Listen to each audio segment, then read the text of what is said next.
அறிந்தோம் என்றெண்ணி அழிவோம். Thinking we know it all leads to downfall. ஒரு கிராமத்தில் அறிவு என்ற சிறுவன் பள்ளியில் படைப்பாற்றலிலும் அறிவிலும் சிறந்தவன். ஒரு நாள் பள்ளியில் நடந்த புதிர் போட்டியில் அவன் மிக வேகமாக விடையை கூறினான். ஆசிரியரும் மாணவர்களும் கரகோஷம் செய்தனர். அன்று முதல் அவனுக்கு பெருமை வந்துவிட்டது.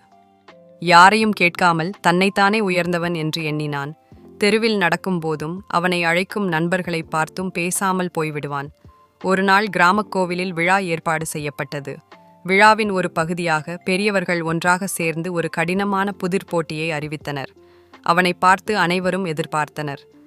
அறிவு தைரியமாக மேடைக்கு வந்தான். இது எனக்கு தெரியாத புதிரா என்று கூறி விடையை கூறினான். ஆனால் அவன் விடை தவறு. காட்சி அமைதியாகிவிட்டது. அவனது முகத்தில் குழப்பம் தெரிந்தது. அந்த நேரத்தில் பக்கத்தில் நின்றிருந்த ஒரு மூதாட்டி மெதுவாக சரியான விடையை கூறினாள். அனைவரும் ஆச்சரியத்துடன் கைதட்டினர். அறிவுக்கு அந்த தருணம் ஒரு பெரிய பாடமாக இருந்தது. தன்னுடைய அகந்தையை விடுத்து அவர் அருகில் அமர்ந்து தாழ்மையோடு கற்றுக்கொள்ளத் தொடங்கினான். பழமொழி, அறிந்தோம் என்றெண்ணி அழிவோம். அர்த்தம், நாம் அனைத்தும் தெரியும் என நினைத்தால் அது நம்மை வீழ்ச்சியடையச் செய்யும். நெறிமுறை, எப்போதும் தாழ்மையுடன் கற்றுக்கொள்ளும் மனப்பாங்கை வளர்த்து கொள்ள வேண்டும். முருகப்பெருமானை நம்பினால் சேனலை லைக் செய்யவும், உங்கள் எண்ணங்களை கமெண்ட் செய்யவும், வீடியோவை பகிரவும் மற்றும் சேனலுக்கு குழு சேரவும்.